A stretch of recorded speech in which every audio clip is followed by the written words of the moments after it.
Pagi Bu. Pagi. Gimana kabarnya hari ini? Alhamdulillah. Alhamdulillah baik ya Bu ya. Iya. Jadi tujuan saya datang ke sini tuh untuk bertanya-tanya atau bahasa kaminya pengajian tentang kesehatan Ibu dan keluarga. Nah sebelumnya perkenalkan, nama saya Jessica. Saya mahasiswa dari Poltekkes Kemenkes Pangkal Pinang, jurusan D3 Keperawatan.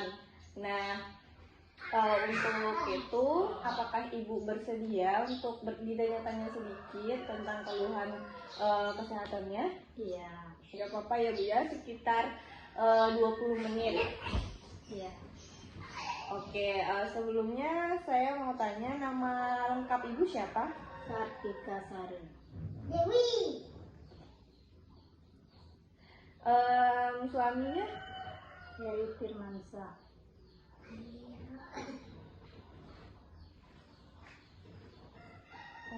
Oke, alamat ini Jalan Kerisi. Jalan Kerisi. Dan fighting. Kepala keluarganya Bapak sendiri? Iya. Iya, Bapak Heri ya, kepala keluarga. Kemudian anaknya ada berapa Bu? Ada 3. Anak 3. Yang pertama namanya siapa? Iqbal Firmansyah. Iqbal.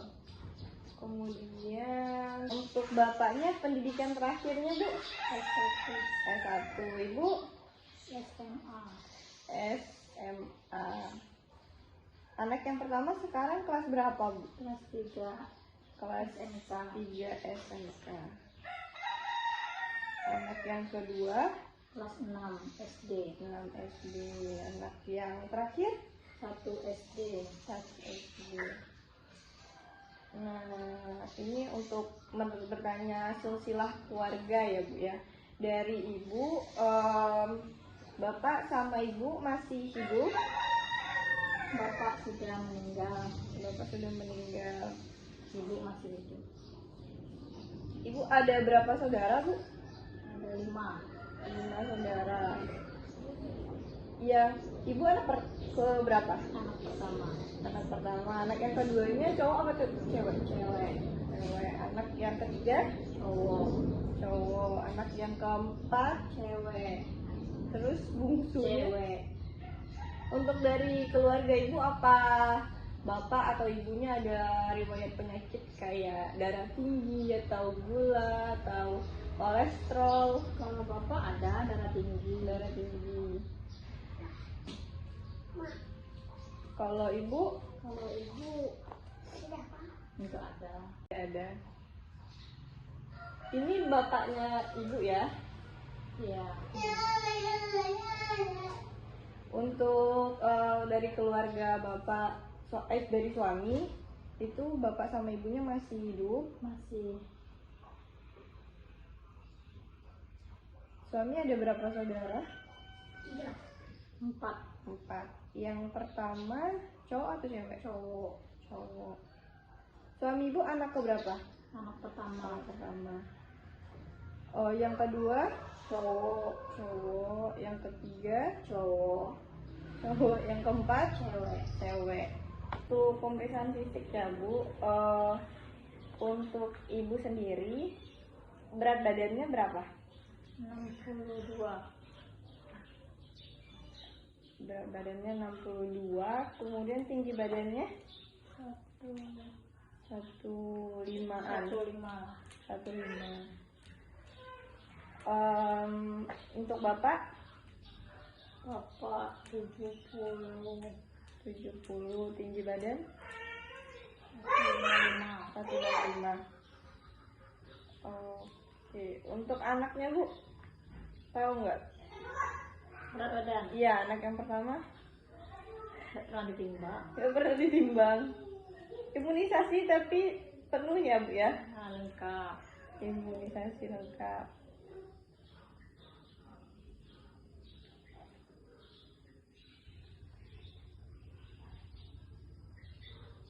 Kemudian ada penyakit atau alergi? Enggak ada. Semuanya nggak ada ya Bu? Enggak.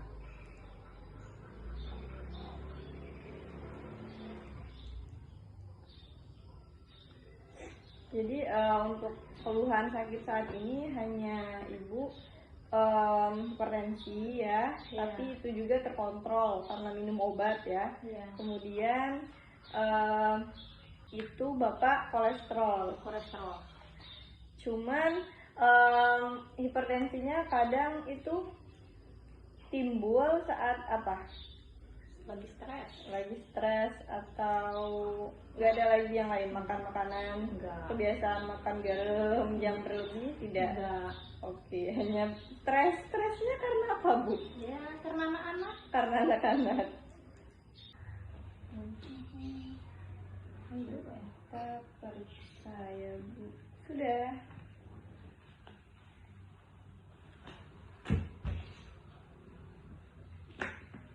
Ini abang.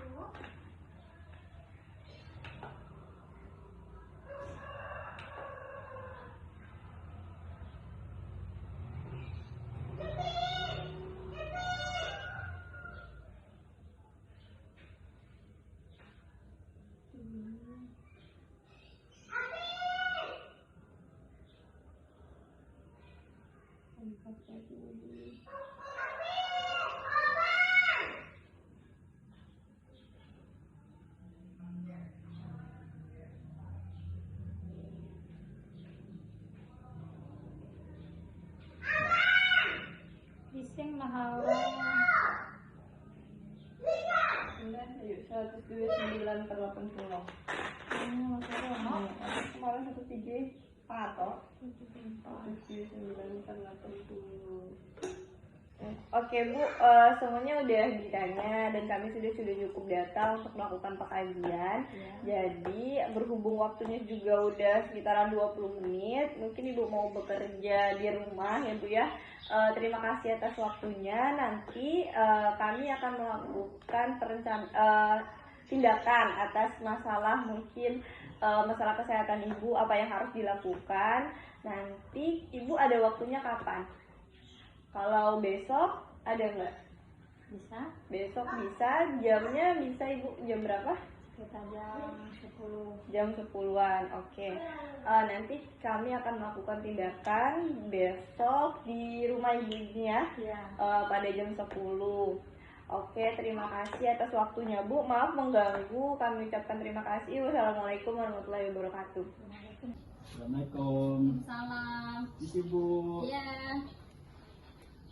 Siang ibu. Iya. Perkenalkan, jadi sesuai dengan kontrak waktu kemarin, kami mahasiswa dari Poltekkes Kemenkes Pangkal Pinang akan melakukan tindakan atau penata laksanaan kepada ibu sesuai dengan hasil pengkajian kami kemarin.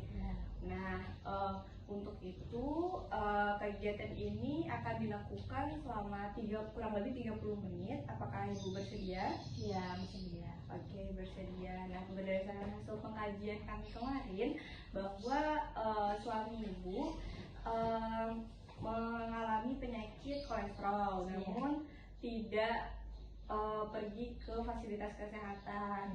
Nah, oleh karena itu kami ingin menjelaskan bahwa pentingnya ke fasilitas kesehatan. Kemudian ibu juga sendiri mengalami hipertensi. Maka dari itu kami akan menjelaskan tentang pengobatan dari hipertensi, resikonya, kemudian komplikasinya dan penata laksanaannya. Baik, itu akan disampaikan oleh teman saya yang bernama Jeki Ahmad.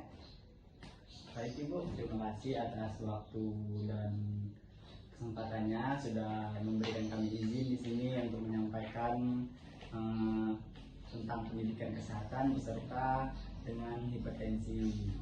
Nah, sebelumnya ini Bu, leafletnya mungkin bisa dibaca.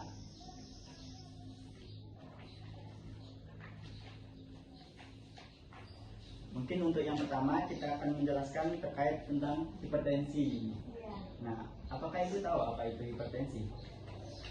Darah tinggi. Darah tinggi, betul. Untuk darah tinggi itunya darahnya dengan frekuensi yang berapa Bu? Kalau Ibu tahu?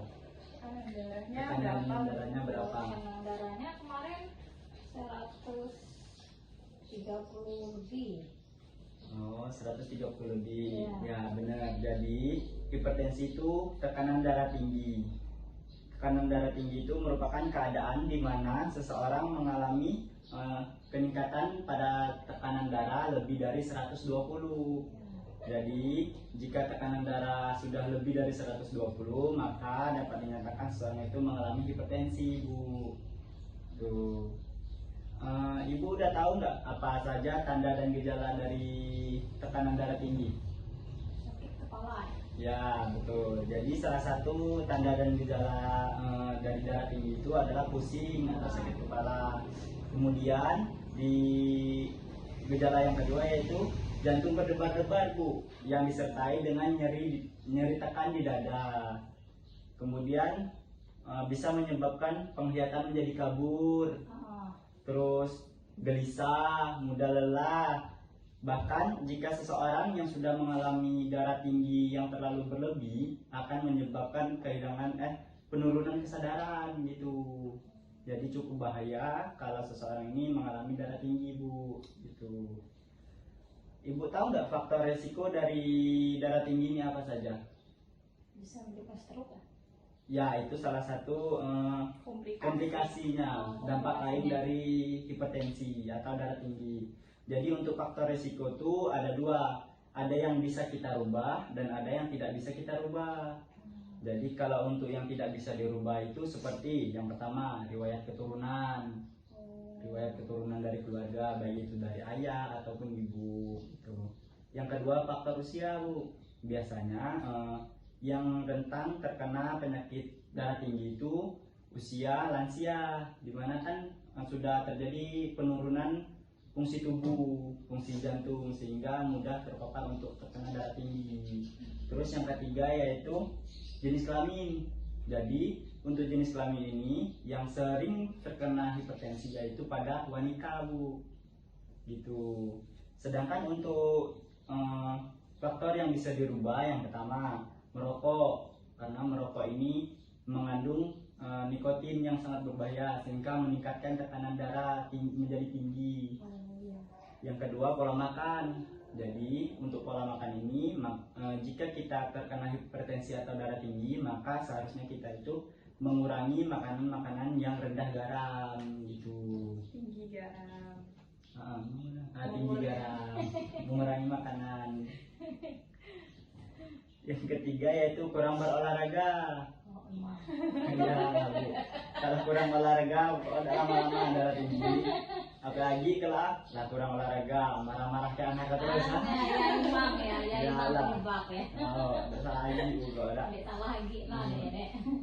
Tadi selanjutnya yaitu dampak lain dari hipertensi. Benar kata Ibu, yang pertama dapat menyebabkan stroke. Ya. Karena adanya penyempitan pada pembuluh darah sehingga seseorang itu mengalami stroke. Yang kedua yaitu gagal jantung. Jadi kenapa bisa menyebabkan gagal jantung? Yang pertama tekanan darah kita kan tinggi nih. Ya. Kemudian jantung kita itu tidak kuat lagi untuk memompa darah yang terlalu banyak gitu, Bu. Sehingga hal itulah yang menyebabkan seseorang itu mengalami gagal jantung gitu. Yang kedua gagal ginjal, yang ketiga gagal ginjal, Bu.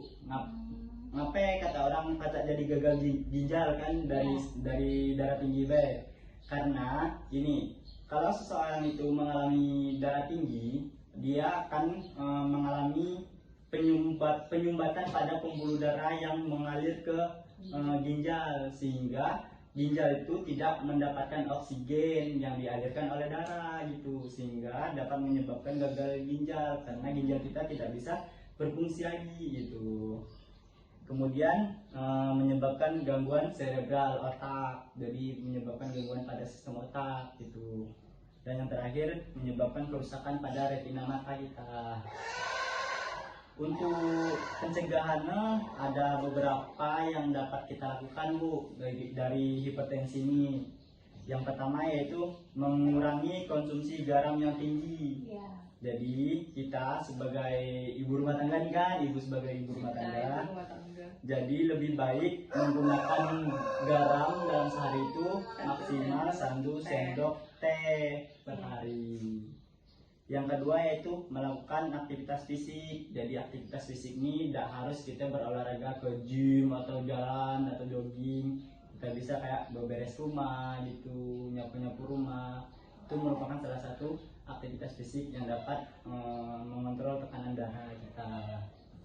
Kemudian diet dengan gizi seimbang. Diet dengan gizi seimbang ini maksudnya tadi makan makanan yang sehat, terus hindari makanan yang tinggi garam, terus apalagi yang kira-kira makanan yang sekiranya dapat meningkatkan tekanan darah tinggi, maka harus segera dikurangi gitu. Betul.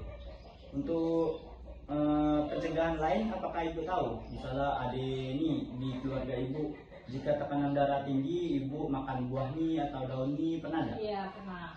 Makan Kalau daunnya daun salam. betul. Kalau buahnya buah apa? Timun apa? Iya betul. Jadi itu merupakan salah satu contoh buah yang dapat menurunkan atau mengontrol tekanan darah tinggi. Yang tadi buah timun, Ya. terus daun salam dengan cara direbus kan. Kemudian daun alpukat juga bisa dijadikan airnya direbus terus diminum gitu.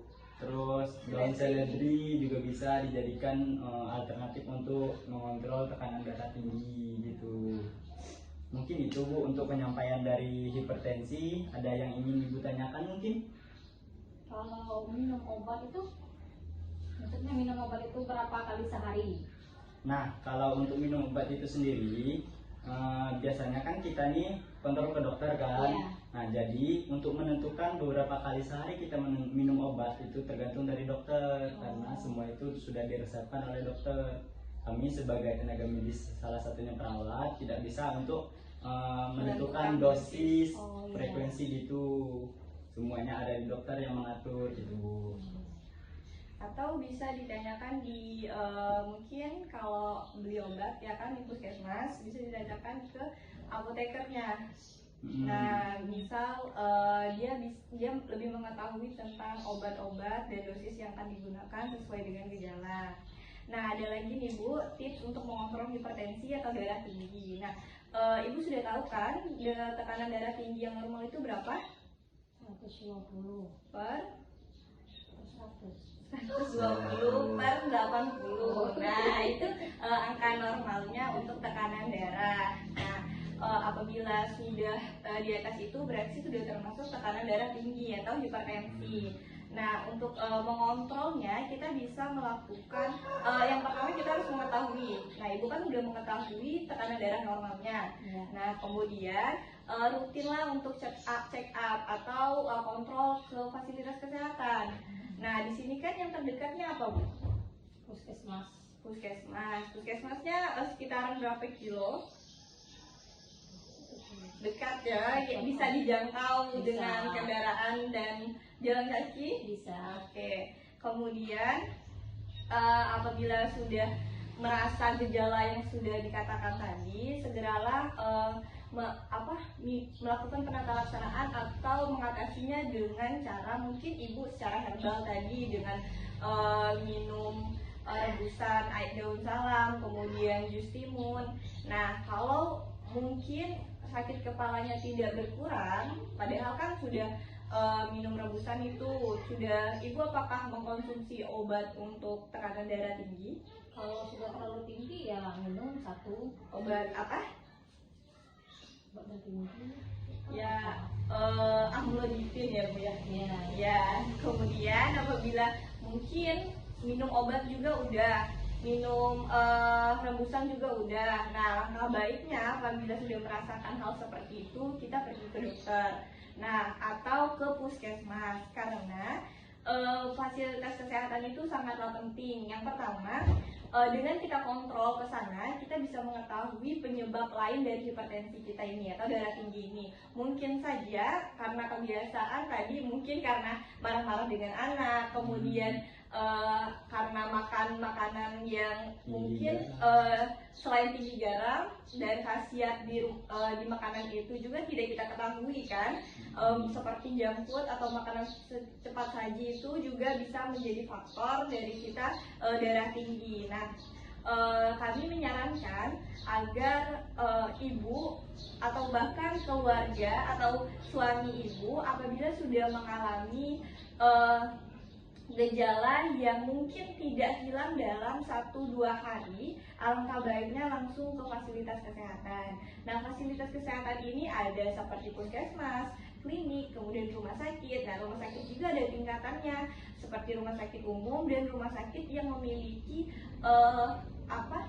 memiliki fasilitas lebih, seperti rumah sakit RSUP ataupun Siloam. Nah, kemudian apa sih manfaatnya apabila kita berkunjung ke fasilitas kesehatan? Nah, selain kita mengetahui apa penyebab dari penyakit kita tersebut, kita akan mengetahui penyakit-penyakit penyerta lainnya. Kan kebanyakan orang hanya mengetahui saya hanya sakit ini karena saya hanya pusing kepala. Padahal penyebab pusing kepala bukan hanya hipertensi, mungkin ada vertigo, kemudian mungkin ada juga kolesterol, kemudian ada juga penyakit penyerta lainnya yang bisa kita tangani. Alangkah baiknya kita mengetahui terlebih dahulu dan kita mencegah agar penyakit itu berkembang lebih pesat di tubuh kita. Maka dari itu pentingnya ke fasilitas kesehatan. Nah, fasilitas kesehatan juga bisa mendeteksi dini penyakit yang kita alami di dalam tubuh. Kemudian di fasilitas kesehatan kita mendapatkan informasi yang terpercaya, karena kan yang memberi informasi kepada kita itu adalah tenaga medis. Mereka yang sudah terdidik seperti dokter, mereka akan memberikan konsul kepada ibu dan kepada keluarga mengenai gejala yang dialami dan cara pencegahannya. Nah, dampak negatif apabila kita tidak ke pelayanan kesehatan, kita tidak akan tahu penyakit yang lain di tubuh kita, penyakit kita tidak terdeteksi, kemudian kita tidak tahu komplikasi dari penyakit kita ini akan menyebabkan apa saja, kemudian kita tidak mendapatkan informasi jelas, seperti misal nih, kalau kita ke pelayanan kesehatan, kita akan mengetahui mengapa saya harus minum rebusan ini. Nah, dokter akan menjelaskan bahwa rebusan ini mengandung apa yang akan menurunkan tekanan darah. Tapi apabila kita hanya mendengarkan simpang siur dari tetangga saran untuk minum ini, namun kita tidak tahu komplikasi yang akan kita ketahui setelah kita minum hal tersebut. Jadi alangkah baiknya kita konsul ke tenaga kesehatan. Nah, itu yang dapat kami sampaikan, Bu, tentang pentingnya fasilitas kesehatan terhadap kesehatan keluarga dan individu sendiri. Apakah Ibu ada pertanyaan? Nah, jadi Ibu nggak ada pertanyaan lagi? Enggak. Oke. Nah, kalau begitu berarti Ibu sudah mengerti ya apa yang kami jelaskan? Sudah. Nah, harapan kami, apa yang kami kasih tahu atau kita sharing ilmu ini bisa diterapkan dalam kehidupan sehari-hari, atau bahkan punya saudara ataupun tetangga yang mengalami sama seperti Ibu, bisa diberi saran. Kemudian untuk itu kami mau mengetes nih seberapa pahamnya tentang penjelasan ini. Nah, kan kita menjelaskan tentang hipertensi atau tekanan darah tinggi. Nah, apa sih tekanan darah tinggi itu? Tekanan darah tinggi itu tekanan darah yang lebih dari 120/80. Oke, bagus. Nah, kalau lama-lama akan menyebabkan komplikasi. Nah, komplikasi yang bisa disebabkan oleh tekanan darah tinggi ini apa aja? Stroke, gagal jantung, dan gagal ginjal. Oke, gagal ginjal. Nah, sudah mengetahui pengertiannya apa, komplikasinya apa saja cara pencegahannya yang udah Ibu lakukan untuk mengontrol hipertensi? Minum rebusan daun salam sama konsumsi buah timun. Oke, nah itu adalah salah satu cara untuk mengontrol hipertensi. Namun apabila 1-2 hari atau 3 hari sakit kepala atau keluhan yang Ibu rasakan tidak berkurang, alangkah baiknya ke fasilitas kesehatan. Nah, kami rasa cukup untuk penata laksanaan hari ini, dan Ibu juga sudah paham dan tidak ada pertanyaan lagi. Dan waktu pun kurang lebih udah 20 menit. Jadi kami ucapkan terima kasih atas waktunya. Maaf jika mengganggu atau ada perkataan kami yang tidak mengenakan hati. Kami ucapkan terima kasih. Wassalamualaikum warahmatullahi wabarakatuh. Waalaikumsalam.